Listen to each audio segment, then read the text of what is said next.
Thank you, thank you, thank you. Just pick up the clicker here. Welcome. You all right? Good day? I've got to try and remember to not boom because my voice is quite loud. So I've got this little headset on, which is rather uncomfortable, but it's okay. We'll get through it. But thank you so much for the lovely words. And yes, I am going to talk through sort of my life journey through resilience and determination, all the things that I've been through growing up to where I am today. So hopefully you'll take away something from this that will help you in your careers as talent acquisition professionals or HR professionals and utilize a lot of the main exhibitions we've got around here, because a lot of the talks I've heard today around like AI and seeing potential, diversity, inclusion, but we can often come away from sessions like today and fall straight back into our regular day-to-day and just recruit the same old, look at a CV and place it in a job description. So I want to show you what kind of my journey's been like and how that if you ever saw my CV, it completely does not match up to what I do now. So, again, thank you for welcoming me on stage. Like I said, my journey has been sort of ups and downs, as you'll see as we go through this. It's not been plain sailing. I've not come through a wonderful family life, a mum and dad, a rose picket fence, a nice little dog or anything like that. So I'll talk you through a bit of my journey, and I'll talk you through as well a bit about how resilience and determination helped me get to where I am today. And where things in my life have been a bit of a struggle, which could have absolutely broken me, but I pushed through. So this image that you'll see, if you can see it, if I'll move out of the way of it, it's actually one of the only images that I have of as me being a child. And it's a bit of a cheeky chappy paint on my mum's walls, which I'm sure she was delighted with when I was younger. But as you can see, some of the words there, I don't like doing the old animation stuff, so I just throw it all up and I'll talk you through it. But as you can see, life, I thought, at that age was pretty good. Painting on my mum's walls, best thing in the world. I didn't get in trouble for it. She was actually like, all right, it's a scrappy wall anyway, crack on with it. And I only ever grew up with my mum. My mum's white. As you can see, I'm mixed race. I never knew my dad. My dad's black. He's now dead, so I never got to meet him ever. So I never had that sort of family. And with my mum's situation, she never really had family around her either. So it was literally just me and my mum growing up. And one of the things she always instilled onto me was the importance of hard work. So even at a really young age, she was like, you've got to do well in school, work hard, achieve your dreams, get a job. The old school of get a trade. How many times have we heard that, right? Get a trade, you'll be set for life. But as you can see here, when I was 9 years old, something unexpected happened. I was pulled out of school in an assembly by the head teacher, literally plucked out of the assembly, and they said, come to the head teacher's office, we've got to have a chat with you. Immediately, I thought I'd done something wrong because I was a bit of a cheeky chappy. But what actually happened was, and this wouldn't happen today, but what happened was the head teacher told me that my mum had gone on holiday. On holiday. First immediate thought, I'll be honest with you, I was like, Ras, mum's gone on holiday. Like, without me, where's she gone? And I was gutted. I was annoyed. I didn't get to go back into the assembly. I had to sit in his office and do some schoolwork for the rest of the day. And then I went home with one of my friend's mums. Now, in today's life, that would never happen because of all child prevention and all that kind of stuff. But I did. I went home with my friend's mum. And that night, she actually told me, your mum's not on holiday. She's in prison. And my mum went to prison for drugs. She was a drug dealer. And she got caught. So that was the last time I saw my mum for 4 years. Didn't see her. And that was 4 years because she got released on good behavior. Immediately the next day, I was placed into care. Taken away from an environment that I grew up in, which was multicultural. At that point, I didn't know whether I was black necessarily. I obviously knew the color of my skin, but it was never pointed out to me. It was never a problem, never an issue. I was around white people, black people, Asian people. It was all very multicultural. Everybody mixed in with each other. Everybody got on with each other. At that point, I moved to a completely different area, and it was all white. I moved to a completely different side of the country, believe it or not. I grew up in Newport, South Wales. I ended up living in a town in Yorkshire, England. Moved country into an all-white area. School. Moving to an all-white school. It became a hindrance. It was no longer a refuge. It was no longer a safe place for me. I was different. Not only was the color of my skin different, but my accent was different.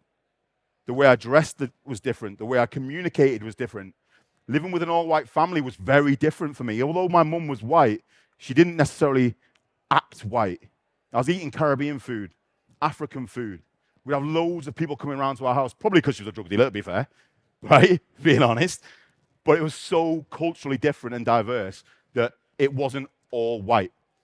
At that point, it was the first time I ever experienced eating things like chicken nuggets, right? Mad. I love chicken nuggets, but also things like disgusting things like liver and onions, right? Absolutely rank. The time in care, though, I'll be honest, was horrible. Because if I didn't eat the liver and onions, I didn't eat. Being black in an all-white area, I was often bullied, often had to have fights. In school, because it was a hindrance, if I picked on somebody because they were picking on me, or standing up for myself, I was the one in trouble. And if that went back home, I was beaten for it. And that's not an exaggeration. I was beaten for being black, right? Back then, being in care in an all-white family wasn't about looking after the kid. It was all about this, which I didn't realize for a long, long time. It was all about money. They got money to look after me. So anytime I went home and complained, the teachers are this, the school kids have called me the N-word. They called me the P-word because they thought I was Asian, right? They called me all sorts of names. I've been in a fight for this. I've done that. I'll get beaten for it. If I didn't eat the food, I was beaten for it. Or I'd put into my room and I wouldn't eat. Simple as that. So it was an immediate realization for me that I was completely different and I had to assimilate. So during that time, that was 4 years, and again, I didn't know it was going to be 4 years. To me, it was going to be forever. I had to learn how to be different. Haircut. Any of you that are a little bit older and we love football, if you remember Brazilian Ronaldo, anybody? Hands up. I had that haircut at one point, right? So a little bit of a shave, a little bit of a fringe. Then it was the David Beckhams as well. Now my hair, if you're black, it's afro hair, right? It's a mixture between afro and straight hair. My hair isn't get brill creamed like David Beckham's, but I tried. I tried because all my friends were doing the same, you know? All my clothes, the way I talked, my mannerisms, everything, assimilated to try and be white. And then when my mum came out of prison was when I was in year 8. So 9 years old to year 8. And I thought, great, life's going to be great. My mum's coming back. I'm out of this world. We'll move somewhere nice. Didn't happen that way. We moved to another town in Yorkshire, and it was another all-white town. So again, I had to change my behavior. I had to change my appearance and change my identity all over again. I had to start from the beginning. So the things that I'd learned by living in one place in Yorkshire were completely different in another place, but the challenges were the same. I was the only black kid in this town. The town, don't mind sharing, it's a town called Tadcaster. So at the time, it's in between Leeds and York. I was the only black kid. The school, 1,500 kids in this school, in this secondary school, only black kid. Challenges again around race, identity. I had to be someone different. I had to assimilate. I had to learn all over again. School, again, was still a hindrance for me. I wasn't academic. I didn't have a role model. My mum was now out of prison. In the town, there was like a hostel environment, like a, where you kind of go and live because you don't have a home. So you go into a hostel. And in that town, that was known for ex-offenders or people who were with drug addictions. And I lived in that home until I was 18. Now, because that home was known for what it was, the school then knew what my mum had done. So then that burden got on me. So not only was I black in an all-white school, I was then the son of an ex-offender. The drugs came out because obviously it was in the newspaper. That also came out. So then the perceptions of me from teachers and from pupils was I was going to be a drug dealer. Natural sometimes, right? People assume that I'll be a drug dealer. I'm not going to be academic. I'm not going to be good. So I was always put into bottom classes. I was always then told off. I was always kind of the victim of blame. So if somebody had done something in the group of 5 or 6 of us, they would pick the black guy, put him in the detention, right? So school, again, was more of a hindrance. I wasn't expected to get GCSEs. Teachers would tell me, you're not going to amount to any GCSEs. You end up in a job, get a trade. What about this? What about that? Become an electrician or something like that. They wasn't ever pushing me to achieve. But my mum kept telling me, don't be like me. And this is wild. I always remember this. This is wild. She was like, you know how to cut drugs, right? You've seen it. You've been around it. You've known it all your life. Don't fall into that habit. Look what happened to me. I went to prison. Look what happened to some of the people we know who are now dead. Don't be like me. Get a trade. Do well in school. Get a GCSE. But I couldn't because everything was against me. But this shaped me. Sport. So I may not look it like now, but I used to play football. Not professionally, semi-professionally. If I was professional, then I'll probably be on an island somewhere right now, but I'm not. So I played semi-professionally. But what sport did to me in school was it changed everything. The fighting, the arguments, the perceptions, all changed because if I couldn't play football because I was in detention, I'd go wild, I'd go mad. So my teachers would say to me, listen, if you do well in this subject, you get to go training. My mum would say, if you've done well, you're not going to get in detention, you're not going to react to somebody calling you the N-word, right? Not react because life's unfair and they're calling you this and you're being bullied, etc. You can go training. And that's where I channeled all my energy. But what that taught me was hard work. It taught me how to work in a team. And it taught me that no matter what my differences were to the other players on that pitch, I could add something. And I was actually good. So I added value, which built respect, which built credibility. But it also showed other people that I'm not too different from them. Just because I don't look like them, I can add stuff to them and I can be a friend to them. So it gave me the discipline because I stopped fighting. I stopped reacting. I put my head down. I started to get better grades. I was in the lower classes. I wasn't a perfect child. Of course I wasn't. I'm not going to pretend that I was. I was still talking. I was still disruptive. I was still a little shit, right? Honest.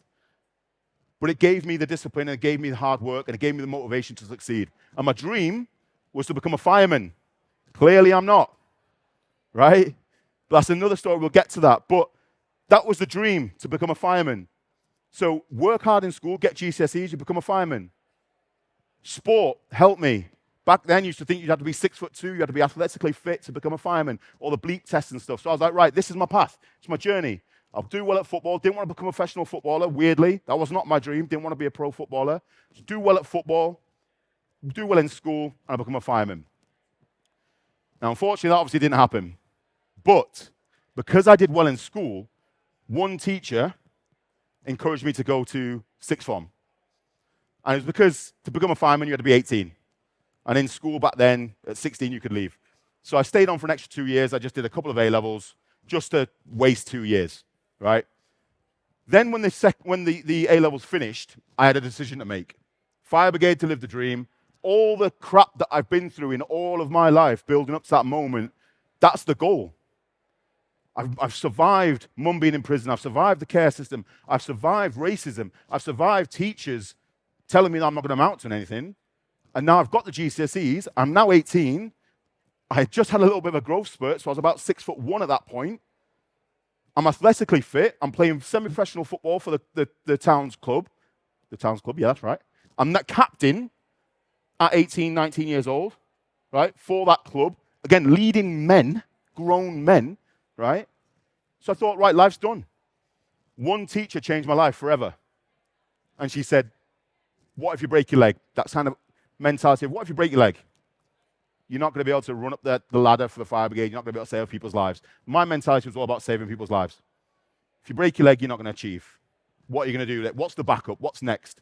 Tadcaster's a small town. If you're not in the fire brigade, you're not in the police, you work in the brewery or you work in the shop. What's next for you? You don't want to do a trade. How about uni? University. Now that topic was never discussed in my household. Mum never discussed university to me. Role models, I never had any, so university was never an option. I just thought geeks and nerds went to uni, not me, right? And I said to her, I can't go to uni. I want to be a fireman. What am I going to do at uni? What am I going to study? I had no idea. And it's funny because, is it UCAS at the back here? I had to fill in the UCAS forms. If anybody did that, the UCAS points. And I managed to get enough points to go to university where I went to here, Manchester Met. But again, didn't know what course. So first year I did criminology. Ironically, mum's a drug dealer, studying criminology. Weird. Didn't like it, funny enough, but it was because it was too theoretical. And again, I'm not an academic, all right? So gearing up to that, getting into uni, studying criminology first year, on my way to Manchester. Remember, I'm in Tadcaster now, all white town still, right? Weirdly, I'd not seen another black person in real life since I was 9 years old, or an Asian person. Not seen them. They were mythical beasts, mythical creatures. It was just me, right? Going on to Manchester, we'd had no money. Remember, my mum at this point, she's a cleaner. We still live in the hostel.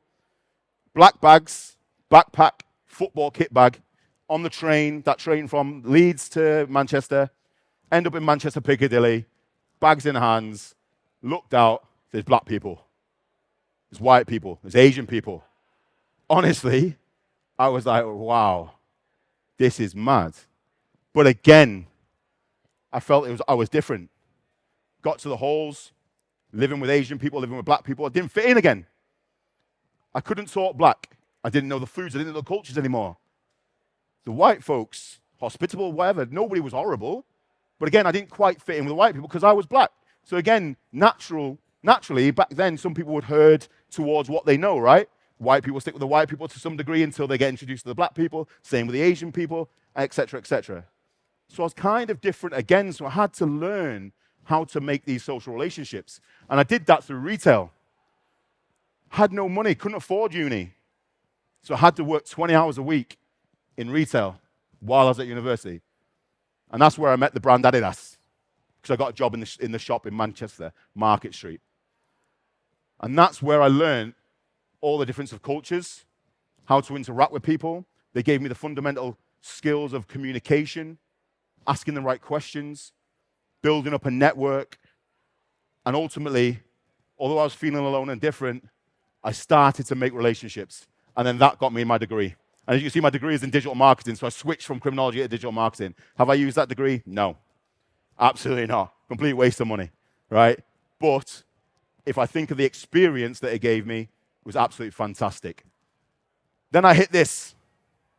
You graduate from uni. I was expecting to be a fireman at that point. Right, going to be a fireman. Now's my time. I've got through uni. I've got through all the shit of care. I've got through all the racism from Tadcaster. I'm not going back there. This big wide world called Manchester is unbelievable. Let me become a fireman.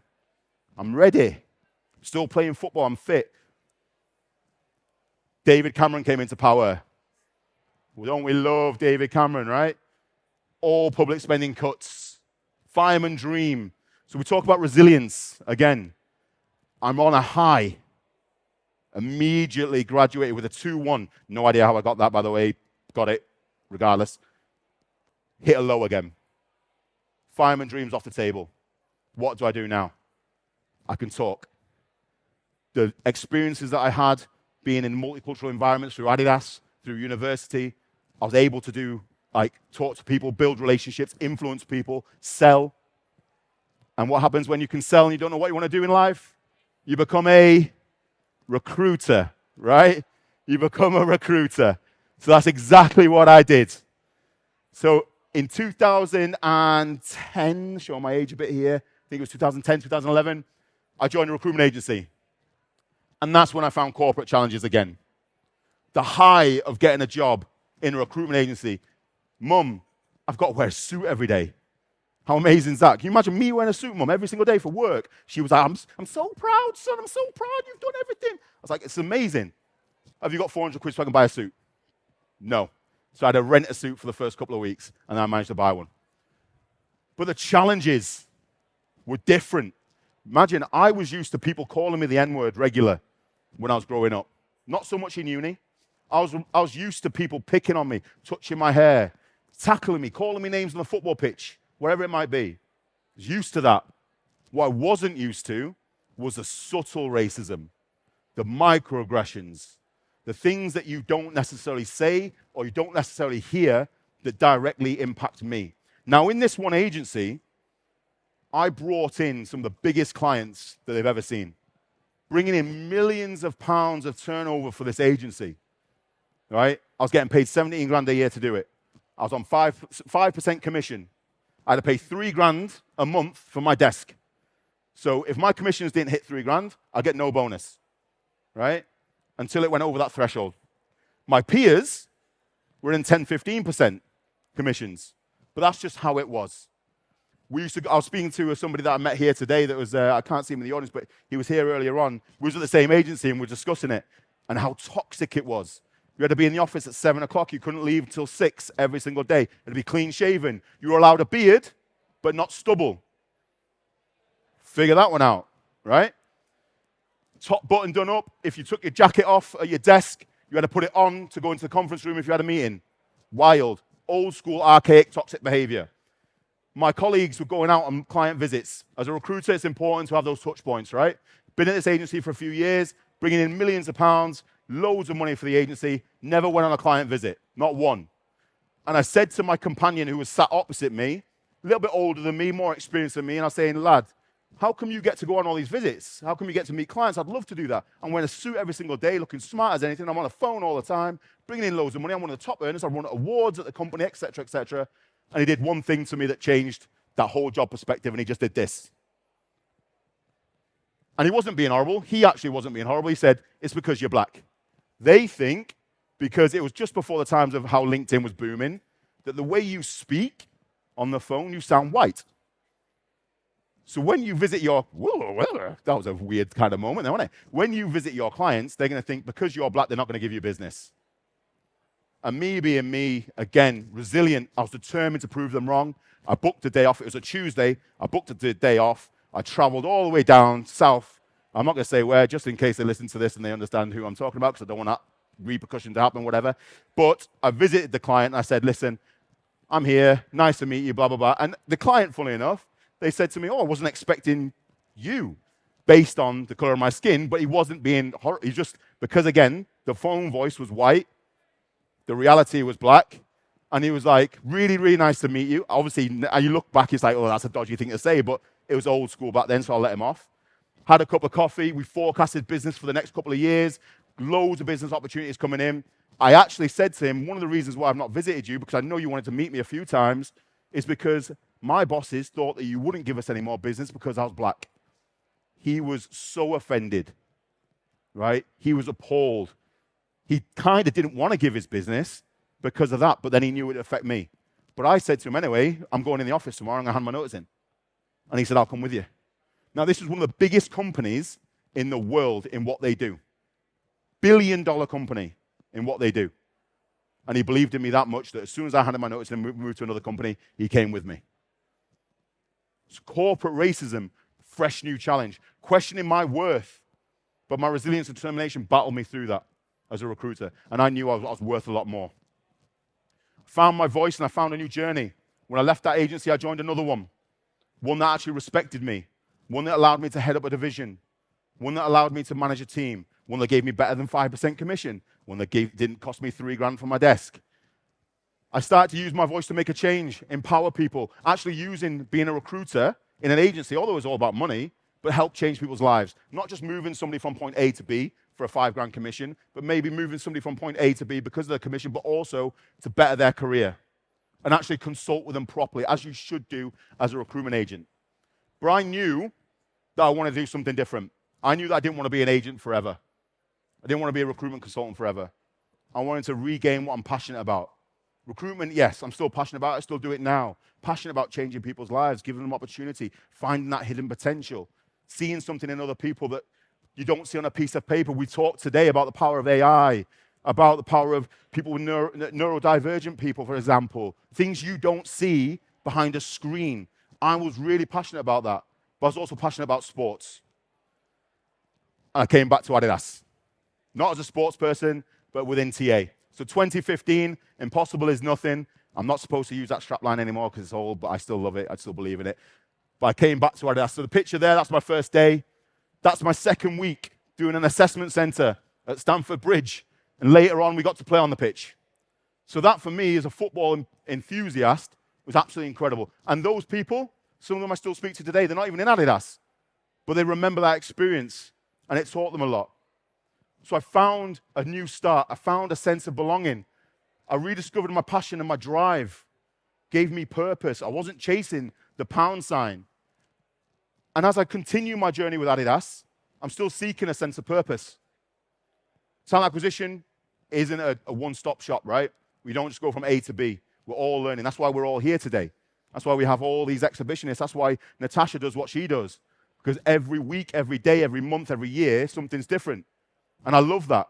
That's my purpose. I want to innovate. I want to continue to grow. I don't want to stagnate. I want to do it through sports, but also diversity and inclusion, false sense of belonging. I still experience that sometimes. Adidas is not perfect. Company's not perfect. You're always on a bit of a journey with DE&I. Sometimes I feel like I don't belong. Sometimes I feel like I'm the odd one. Sometimes I'm the only person of color in a meeting. Sometimes I'm not invited to meetings I should be in. That's not just Adidas, that's other things as well. So you do sometimes have that false sense of belonging, even with the company I have. And this, how many of us feel this? I feel it every single day, right? I might be confident enough to stand up in here and speak to you all about my journey. And Natasha said it was brave. It's not, thank you. I don't find it brave. I just find it's just my story. If you want to hear it, fantastic. I appreciate you all. But I just feel it's my story. But this is real. Every single day, I feel like my boss is going to tap me on the shoulder and say, Marcel, no longer required anymore. Out the business. Now, if you look at my CV, not my CV, well, take that word and kick it out the womb. Poof, right? Not my CV, but if you look at what I've done in my career so far, I've done some amazing things, but I still don't feel it's good enough. Don't know why, but I do. I still have imposter syndrome all the time. If I let that overpower me, though, I would never push forwards. I'd never be able to tell you my story today. I'd never be able to do what I do every single day when I interact with candidates.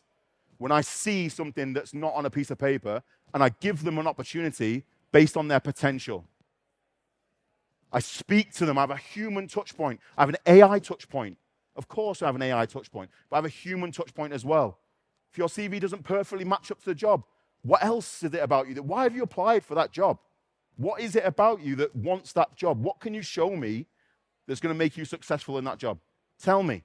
Let me understand. And then let me understand so I can better tell my hiring manager why it should be you.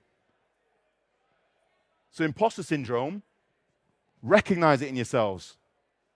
Change it. Push it to the side. You're exactly where you should be. I'm exactly where I should be, apparently. Although I challenge myself every single day to remember that. And when it comes to talent acquisition, why I'm mentioning this to you and why I share my stories is because as talent acquisition professionals or HR professionals, we have to push through the boundaries. We can't fall back and we can't come away from here today and fall back into our day-to-days and recruit as is. If you look at my CV, and I promise you, anybody in this room wants my CV, you can have it. I have absolutely no reason to be in the job that I'm in if you look at my CV. If you match CV to job spec, I'm not getting the job. But I'm in the job. My CV won't reflect it. My job title won't reflect what I do. Right? And that, you could say, oh, well, you've got to write it on there. If I wrote it on there, it'll be 10,000 pages long. You've got to articulate yourself better. How can I articulate all the stuff I've done in my career on one page? Come on. Right? So we've got to do better as talent acquisition professionals. We've got to find partners that assess talent differently, that manage AI processes differently, that give people different opportunities that come from different backgrounds. We can't keep hiring the same carbon copies all the time. This date is probably the reason why I speak to you all today. I never did this kind of talk until this date happened. Now, we all remember the George Floyd murders, and some people have certain opinions on them, some people don't, regardless. But this, for me, made me use my voice on a public platform. Because I'd managed to build a career for myself where people would listen to me, and I became quite influential in terms of how I do things or how I change processes. And I realized I work in talent acquisition for one of the biggest companies in the world. I have not power, but I have influence. And if I can level the playing field with equity, then I will do that. If I see misjustice, if I see microaggressions, if I see things that are not equitable, I have a responsibility to open my mouth. I cannot sit back anymore and be silent. And that's not just about black people. If you follow some of the work I do, I cover every diversity dimension. Being a good ally is not just about focusing on one diversity dimension. It's about being a good human being and using your voice and platform. And if you're in TA or you're in HR, you have that voice and you have that platform. This was my trigger point. This is what lowered all my tolerance. So all the crap that I'd gone through, all the racism, the microaggressions, because I'd gone through so much of it, my tolerism was up here. I was ignoring microaggressions. I was ignoring signals. I was ignoring things. Some black colleagues, some white colleagues, some females, etc. come up to me and say, oh, Adidas is this, or this company's done this, or my CV is not this, or they're not treating me like this. I go, no, they don't mean it like that. It's not that. That's not how it works. Ignoring their issues because my tolerance was so high. Because it wasn't affecting me because I was blind to see it. This lowered it completely, gave me a new sense of perspective, and allowed me to raise the topics in a professional way, not just kicking down doors, but able to raise the topics and challenge those ideas and narratives. And as TA and HR professionals, that's what we have to do. We have to look at our recruitment pipelines. We have to look at the processes we use, break them up, break them apart. Are we hiring the carbon copies? Are we giving advantages to people that don't necessarily need them? People from privilege. Now, I consider myself from privilege now. I've built a career and I am quite privileged. But I don't hold myself to that standard. I will still seek opportunities and give other opportunities to people, even if they don't match the CV necessarily. I won't go into too much of that because I'm not here to talk to you about how I recruit. It's more about where I'm going. The journey through adversity, again, remember, I'm speaking in front of you today, which is wild for me. Imposter syndrome again, right? But my mum's been in prison. I could have been a drug dealer. I was in care. I could have done all sorts. Mental health. We talk about mental health quite a lot. I don't really talk about my mental health, but when I speak to people, they're like, how did you get through those times? I must have been naturally resilient. I don't know. I could have been in a completely different space right now. All of you are going through certain things, whether it is racism, sexism, ageism, you've got disabilities, you know, whatever it might be, you're all going through something. Your parents, whatever. We're all going through something, but you have to have that self-belief and determination to battle through it and know that there is a light at the end of the tunnel for it. And as recruitment professionals, whatever's impacting us personally, we can't let it impact what we do at work because it's going to directly impact that candidate. It's going to directly impact the company that we're recruiting for. And it's going to directly impact that person's life. And what we're all here to do, build our companies, make them sustainable, change people's lives. So if there's a couple of things you can take away from my story, and I hope you will, it's that you can embrace your struggles, embrace them, acknowledge them, own them. Don't bottle them in, talk. Often people say we have to talk about our own mental health. We have to talk about our own struggles. If you bottle them in like I did for so many years, you'll burn out. You'll feel a sense of injustice. You're like, me against the world, all this stuff. It's not good for you. It's not healthy for you. And it's not healthy for the candidates you're trying to recruit because then you become so linear and you don't have that growth mindset to expand your horizons and expand the people that you're bringing into your organization. Support each other. You're all sat next to each other. You're all in a network. We're all in here to network. My support network is huge and I love it. And I'm I'm humbly proud of it. Because I know if something was to happen with Adidas or something was happening in my professional or personal life that left me in the gutter, I know that I could pick up the phone to people that I may have only met for 30 minutes here or somewhere, and they would help me, you know? And that's what we're all here to do, support each other. When you're in your companies and you've got your teams, support each other to think differently. If you're creating a new recruitment process, get some more eyes on it. You might be if you use the term, I'm a recruitment expert, in my humble opinion, then you're lost. How can you be an expert when our industry changes every single day? You might be very, very good, very, very good, maybe at the top of your field, but there's always room for new eyes, new perspectives, different ways of thinking, and have that growth mindset to accept those opinions, even if they conflict with yours. And I am one of the worst at that, by the way. I always think I'm right, and people often will tell me that I'm wrong. But you've got to support each other. You've got to break down those barriers and create those equal opportunities. If I had barriers coming into Adidas that said you needed A to C on your GCSEs, you needed X, Y, and Z A levels, you needed to be from this area, or this area, I would never be where I'm at right now. Break down those barriers. Use some of the exhibitionists that we have today, some amazing ones that will naturally break the barriers down through AI or through assessments or through some of the technologies they have, or even if you haven't got the budgets for that, you can do it organically. It's not that difficult. Talk, communicate, listen, learn, reach out to people, reach out to more of your peers in different organizations and figure out ways of how you break down those barriers and create equal opportunities for everybody. And I'm not just saying you have to put somebody into a position or shortlist them because they are diverse or because you're just on a wild card.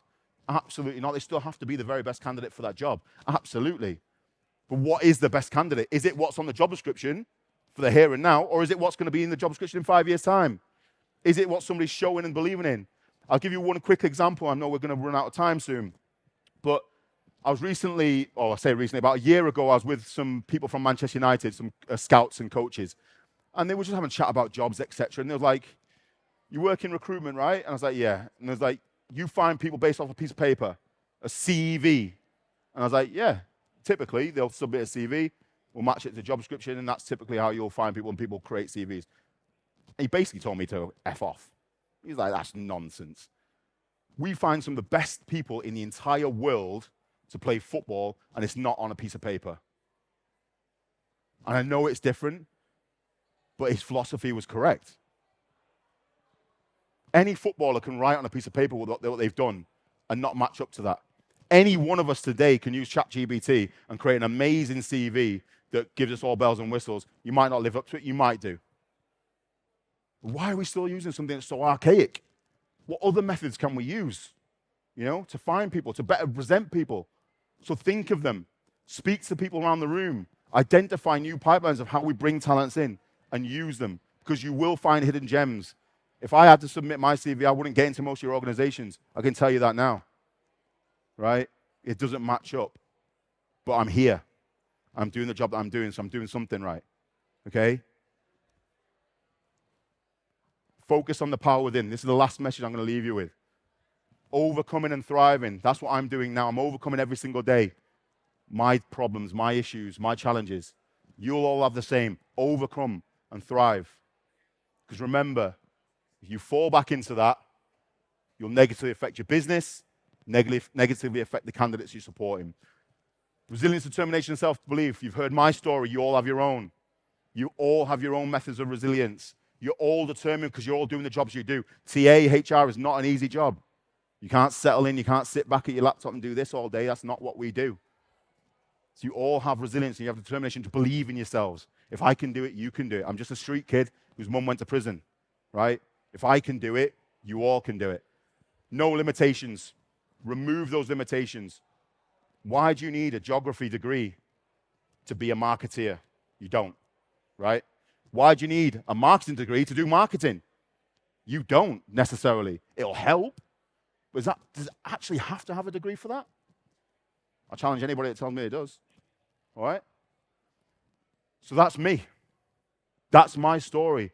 And as talent acquisition professionals and HR professionals, I empower you to hopefully embrace my story into your lives to hopefully affect what you do every day in terms of the recruitment, the HR operations that you face. Because if you don't change and we don't change, people like me who've come from backgrounds like myself, similar to myself, we won't thrive, we won't survive. You won't hear our ideas, you won't hear our innovations.